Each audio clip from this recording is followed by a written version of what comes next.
Parfois,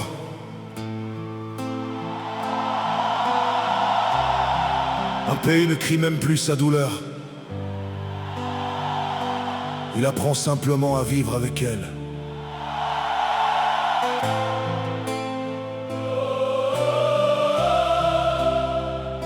Oh, oh, oh.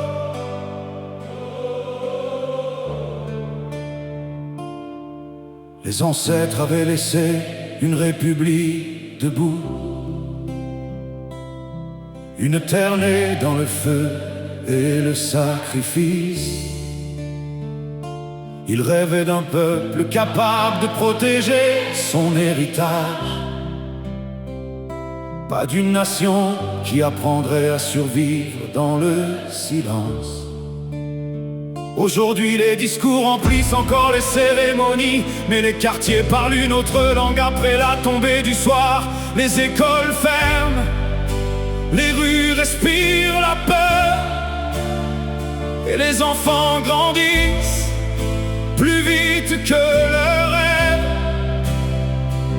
Pendant que les anciens parlaient d'espoir collectif, le peuple apprend maintenant à souffrir, chacun de son côté.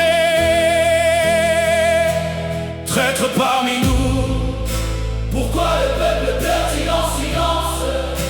Les mamans cachent leurs larmes dans la nuit, pendant que la peur ferme les maisons. Les groupes armés imposent leurs lois dans plusieurs quartiers, comme si la peur partageait maintenant l'autorité nationale. À la tombée du soir, les portes se ferment plus tôt, et les familles apprennent à vivre derrière les rideaux fermés. L'aéroport ressemble maintenant à une respiration bloquée, un espace sensible entouré d'incertitude et de tension, pendant que des présences étrangères surveillent les accès. Le peuple regarde cette réalité avec un mélange de fatigue et de colère. Et le plus douloureux dans cette histoire, c'est que les ancêtres nous avaient déjà avertis. Traître parmi nous, pourquoi le peuple pleure-t-il en silence? Les mamans cachent leurs larmes dans la nuit, pendant que la peur ferme les maisons. Une mère regarde son enfant dormir, pendant que les sirènes traversent la nuit. Elle ne parle plus d'avenir, seulement d'un lendemain plus calme.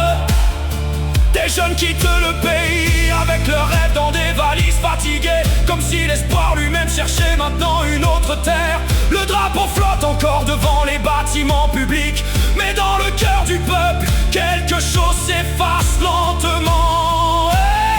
Et quelque part dans cette république, devenue silencieuse, les ancêtres regardent encore leurs enfants se perdre dans la fatigue nationale. Peut-être qu'ils demandent simplement comment un peuple né dans le courage a-t-il appris à vivre dans le silence. Le silence d'un peuple peut parfois devenir la plus grande des blessures.